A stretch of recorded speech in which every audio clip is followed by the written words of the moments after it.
Welcome back to Behind the Play. My name is Alex Adams, and today we are joined by Greg Wyshynski, senior NHL writer at ESPN. Thanks so much, Greg, for taking the time, especially on a busy day for you at in Bristol. So, especially with the finals coming up, so I really appreciate you taking the time. No, it's my pleasure. I am currently in transit from Brooklyn to lovely Connecticut, where the ESPN headquarters are. And if anyone's out there has ever gets a chance, I think you can visit it. It's very odd. It's like a small college, basically. All these buildings, all this like green space, and I went to university. There's a cafeteria. It's a whole thing. And I want to on the show we tend to ask our guests first a little bit about how they started in journalism. For you, Greg, how did you or when did you first think you might want to pursue a career in sports journalism? Well, it was when I was a kid, either broadcast or print. Print because when I was a kid, my dad worked in New York City, and he would bring home the New York Daily News and the New York Post, the tabloids, and I would grab them from his bag and I would read them from back to front. I'd start off in the TV section in the back, and then you get to the sports, and then you get to like the entertainment after that, and I would read it every single night. And so, that was a time of like snappy beat writing and columnists opining on things. And it was just great. I was always drawn to sports writing. But then I was also a kid that used to like, when I would play Nintendo, I would turn the sound down on the game and like do play by play Wow. of playing, yeah, of playing like NHL on my Nintendo. So like, um, in both cases, I think it was sort of formative that I had a real affinity for sports journalism in those nascent ways. But like the career only took off in after college because I went to the University of Maryland for Hmm. public relations, and then I did that for a little bit after school. But I was sort of writing sports on the side for different online publications because it was right when the internet boom was happening. Yeah. And so the first like job I had in the business was uh, I became a sports writer for a chain of weekly papers in Northern Virginia, and then eventually became a sports editor there, and then the managing sports editor, and worked there until the whole hockey blogging thing sort of happened. Yeah, and maybe tell us about before you went to ESPN, you had Puck Daddy at Yahoo for a Yeah. long time. Just tell us about how you got into that and what that experience was like for you. Well, I am what is affectionately known as an internet old. My first like when I was in college, it was right when like message boards were starting, so that was a lot of like early sports writing for me was arguing with people on the internet, and then like I said, while I was in out of college, like there were places you could write. I was publishing an online column that was like sort of syndicated to different sites, and by syndicated I mean I used to email it places, and they would run it. And Hmm. then like the first gig I ever had in digital media was when I was still, and I worked for America Online. AOL Yeah. was a huge blogging site for a while. They had a site called Fan House where just like a ton of people that are still in the business wrote. Me, J.E. Skeets from Yeah. the NBA. Yeah, I mean Yeah. like just tons of people that really got into. I mean, James Myrtle worked there, who's at the Mm. Athletic now. Like just a ton of people that are still in the business today all kind of got their start at this site. And then after that was I worked at Deadspin under Will Leach for like a year doing NHL writing, and that was a really formative thing for me too Mhm. because uh, it taught me how to write for a specific audience, Okay. and by that I mean an audience that I knew was funnier than I was. So I kind of like learned how to sort of make jokes and seed the columns with stuff that the commenters could then react to, Uh-huh. and that was really a fun challenge. And then after that, in 2008, is when I got hired at Yahoo, and I I had to kind of state my case to get hired there full time. I wanted to leave the paper and dedicate myself full time to the hockey writing thing, and so they took a chance on me, and we made a really fun site. I mean, like I did the site all the way up until 2017. I think it was a real trailblazer for Hmm. the way hockey got covered over those years. We took chances, we did funny things, we did serious journalism, we did all of it, and that was a real thrill. And it was extremely successful blog, both like externally and internally, where there might have been only two sites within the Yahoo family of blogs that were as well read as the hockey site was, which is Wow. a real accomplishment in U.S. media. Yeah, of course. And off that, what did you learn from kind of, you mentioned trying to write to be funny, but also at Puck Daddy, that like, what is your writing process? What would you say that is, Greg? And what do you look for in stories? Well, on the funny part, I instituted a rule for myself and all the writers that we hired there, which is that unless you're writing about something very tragic or serious, everything you write should have a three joke minimum. And it doesn't have to be like haha funny jokes. Like it just has to be three moments within your writing where you're amused by something you've done, whether it's a turn of phrase or a Okay. pop culture reference or whatever. Just like there should be three times in your story where you're like, I'm amused by this. Okay. And if you do that, then you've captured the tone of what we were trying to do at the blog. But as far as process goes, I don't know. It's. I was born with two things that I've found aren't necessarily things you can teach, which is that I write very quickly. I've always been able to write very quickly in formulating ideas and formulating opinions, and then finding ways to quickly create the supporting information to foster those opinions. And then the other thing I've always had is really good news sense. Mm, Looking at a story, looking at a game, looking at a series, and really understanding the things that are most important in trying to tell the story of that series, and understanding also the things that are going to resonate the most with the readership. So with those two things to my kind of advantage, like the process of writing a blog and now writing at ESPN is is uh is a decent one for me, just because of those two things kind of being inherent to my process. and with that, I just want to go off the second point that you mentioned about like the newsiness of your writing. Is that something for you where you're writing and then it just comes to you, or you're watching a hot like the Stanley Cup final tonight, and then you just say, "Hey, this is a great Carter Verhaeghe story." I'm just throwing a random name out there. Or is it more that it takes you, like, it sounds as though you write quick. So how do those stories comes about for you, or those ideas? So so sometimes it's in the moment. A lot of time I do a lot of prep for the things that I do, like interviews, series. Like I try to read everything I can as a national writer before I parachute into something. I read the local writers, I read the publications, the blogs that cover those teams, to just kind of get a sense of like what's being discussed and what the hot button issues are. And that sort of informs it a little bit. But for me, it's always like, let's use the Stanley Cup final for as an example.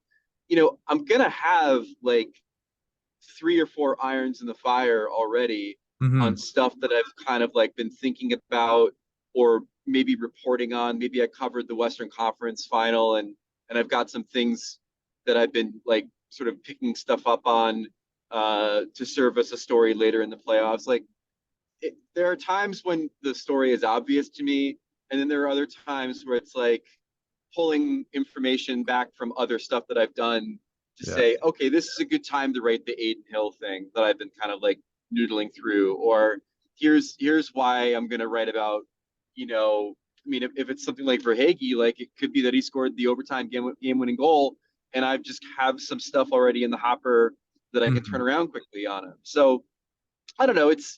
it's a combination of that, but it's also just like, again, like I grew up reading tabloids, I grew up arguing on the internet, and you get a good sense of like what are the things that people are gonna, can I swear? I forget. Yeah, Yes, you can, no. you can. Yeah. What are the things that people are gonna give a shit about after this? Like, Yeah. I don't waste your time writing things or opining on things that aren't going to resonate or aren't going to be something that people argue about when they read the story, or aren't going to be things that could maybe set the conversation in the hockey world the next morning if you've got a really strong take. Like, those are the things you need to dedicate your energy to.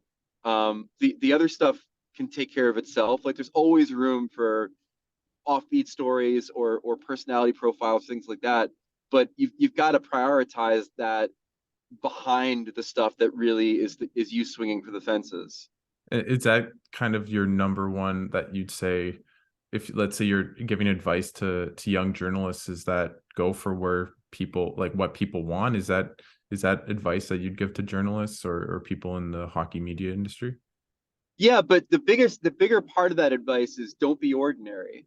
Uh, Everyone's gonna go to this, like everyone's gonna write the Matthew Tkachuk story, yeah. if he does something extraordinary. Um, your job as a journalist, and really the differentiator between yourself and the 25 other people that'll be writing on the same topic is to figure out ways to separate it. And it doesn't always have to be having an opinion on something that's different than everybody else, or being contrarian. It could be an entry point through the stats.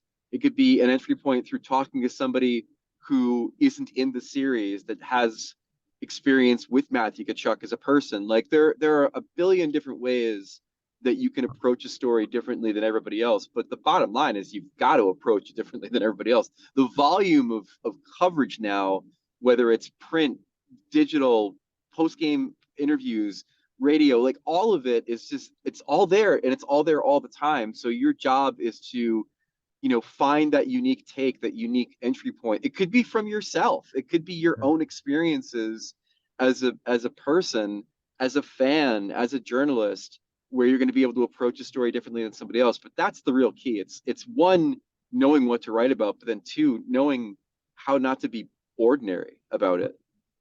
Well, I'll definitely take that advice, and Greg, for this podcast and for my writing. So thank you for that. And I want to switch quickly to a fun little question before. This is very much a Sean McIndoe kind of question, because I know he loves your friend at Puck Soup. If you were the NHL commissioner for a day, what rule would you change? uh, there's a lot of rules I change. The Only first one. one is, okay. Well, let me stay on the ice then. One Okay. of the things that my another one of my podcasting husbands, Jeff Merrick, has Oh, has yep. always talked about is changing the rules for the power plays. Now, his Mm, whole thing is that if you score a shorthanded goal, the power play should end. yeah. That's fine. That can be part of it. But the bigger thing for me is, as a guy who truly believes the more scoring we have in the National Hockey League, the more casual fans will attract, because of how high scoring the games are, because of how many records will be threatened by offensive totals, all of that. I want to see a return to the quote unquote 2 minute major. I want to Mm, see teams get a full 2 minutes to score as many goals as they can. And if you happen to be playing the Edmonton Oilers, I'm sorry, that's just how it is. yep. They're going to get 2 full minutes of Connor and Leon making magic. And at the end of the day, you get more goals, more highlights, more scoring, more excitement. And then if you score a shorty, then that's how you end it prematurely. Yeah. So that would be the change I make, is go back to the 2 minute major. It makes penalties more vital. It makes power penalty kills more vital. It just brings more importance to that part of the game, and that's what I would change. Are you worried that in the playoffs, because there's no penalties, it might not affect the overall impact of games? Or Well, that's great though, like, because then it's a thing of like, if you have that Mhm. of like power play specialists to just take care of that part of the game, well, then when you get to the playoffs and theoretically there are fewer power plays, you best be able to win a 5-on-5 game. You know what I mean? So Yeah. like, Yeah. there's a lot of nuance to it too, and there's other rules that I'd give mine too. Like obviously, I'm on the record as absolutely hating the shootout and Hmm. things like that. Dmitry Filipovich, another big brain Yeah. in the hockey world, really turned me around on the idea of maybe getting rid of offside. But the power play thing has always been something I've been really fascinated by because I think it just changes the complexion of games so strategically that it'd be fun to watch.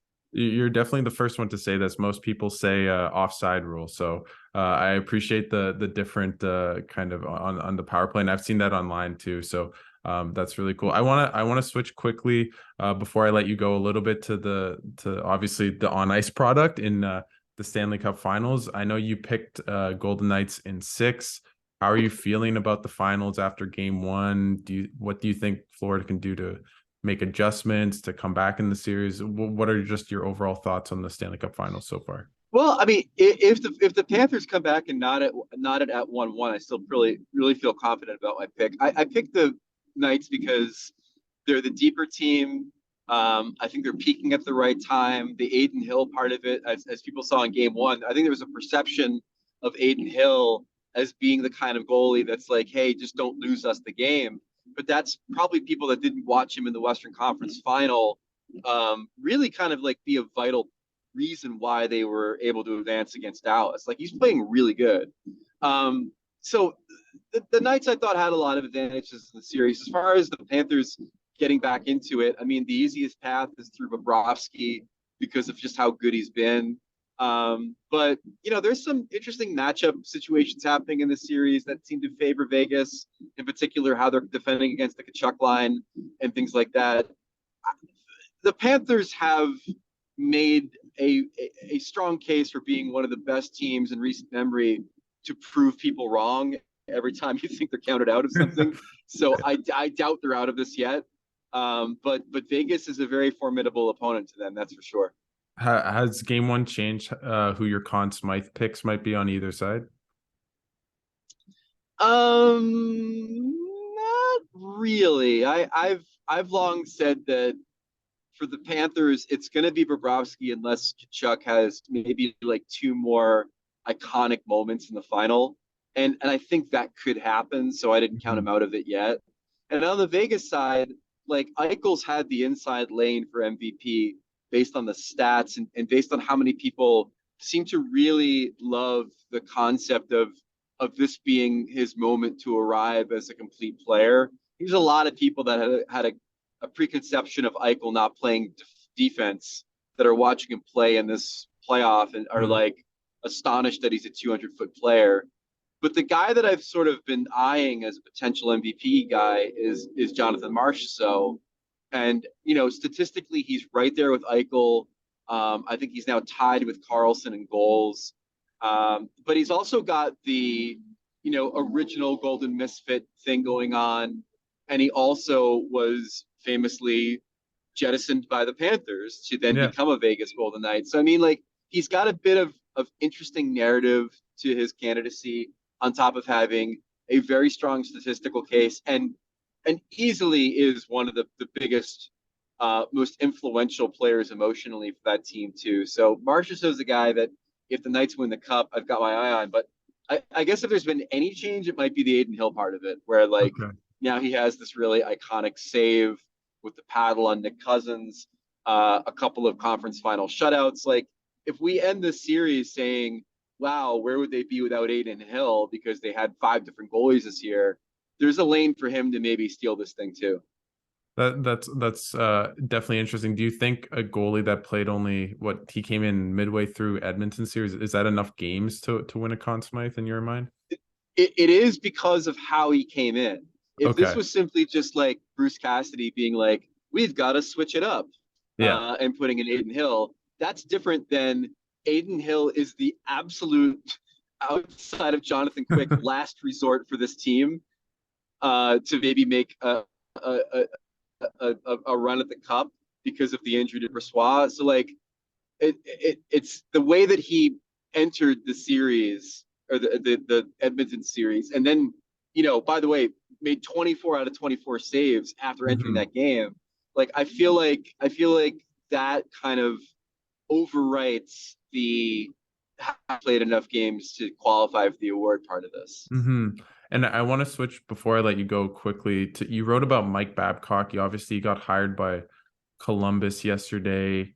What do you make of that? And how likely is this the beginning in your mind of maybe a trend where people like Quenneville and Bowman, sorry, someone's at the door, but we're good. But and just in terms of kind of people in the hockey industry with maybe sketchy pasts that might start being welcomed back into league after maybe being jettisoned for a couple of years. What do you think of that? So I hesitate to group in Babcock with Quenneville because Okay. Babcock is a bully.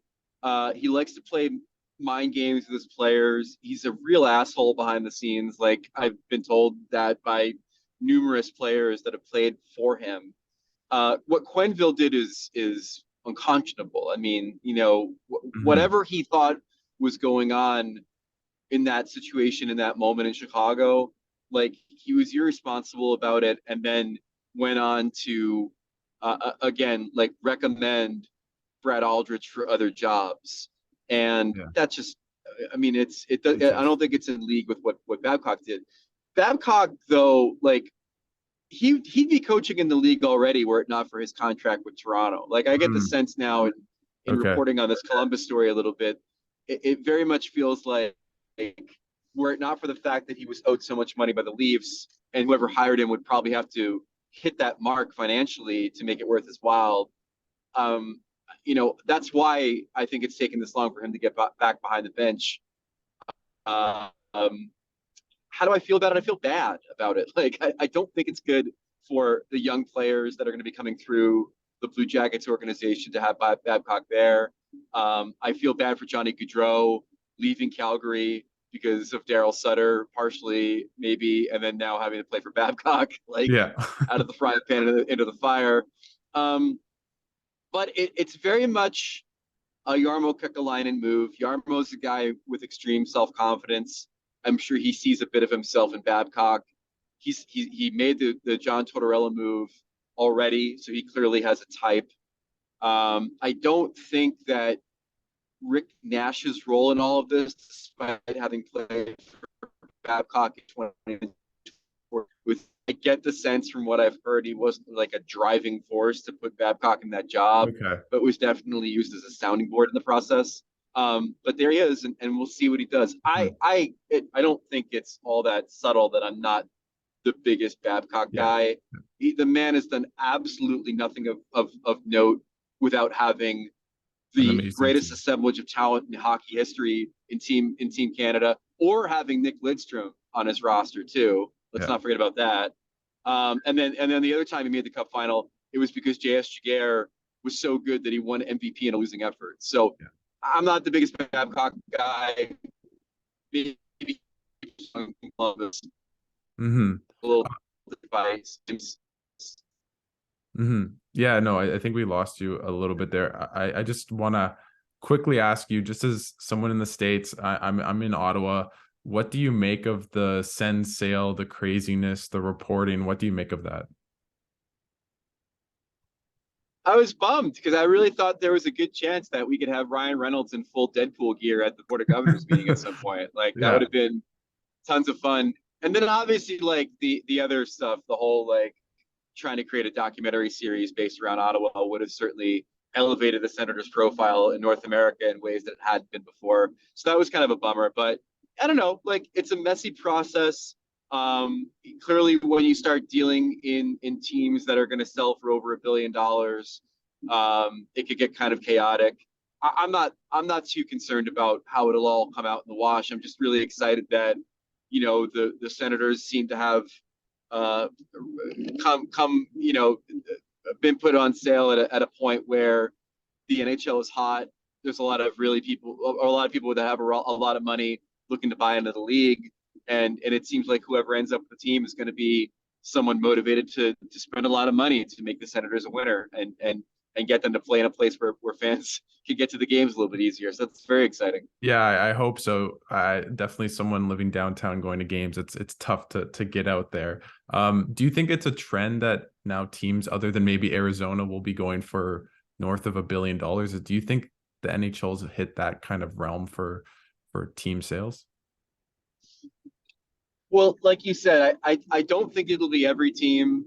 I think it'll be contingent on market, but there's no question that like team valuations are just skyrocketing. I mean, part of it is the cap, and part of it is, which is certainly forced salaries to remain artificially lower than they should be. Part of it's the media rights deal. Part of it is just hockey kind of like, you know, hitting the right notes demographically right now, and broadening their demographics. I mean, like female viewership is growing exponentially here in the US. So like Wow. it's a good time to jump on board the league. So it'll definitely be going over a billion, and that's a great thing to see. Well, thanks so much, Greg, for taking the time, especially on a busy day during the Stanley Cup final. So I really, really appreciate it. I just want to give you the floor. Is there anything at ESPN Puck Soup that you want to plug for yourself? Well, yeah, as people know, I'm not doing a lot of hockey podcasts myself Yeah, these days. I know that. Yeah. Forbidden from doing them by my employer. But I Yeah. do have a collection of podcasts on the Puck Soup Patreon that you can check out each month. Many of them veer into hockey territory, and then some of them are about Top Chef. So do check those out if you get a chance. Well, thank you so much, Greg. Again, I really appreciate it. I love reading your stuff. I like the drop as well with you and Arda. So I really appreciate you taking the time on a busy day and doing this. Dude, it's my pleasure. I was so excited that you asked, and thanks again for your flexibility on all this. Thanks so much, Greg. Have a great day.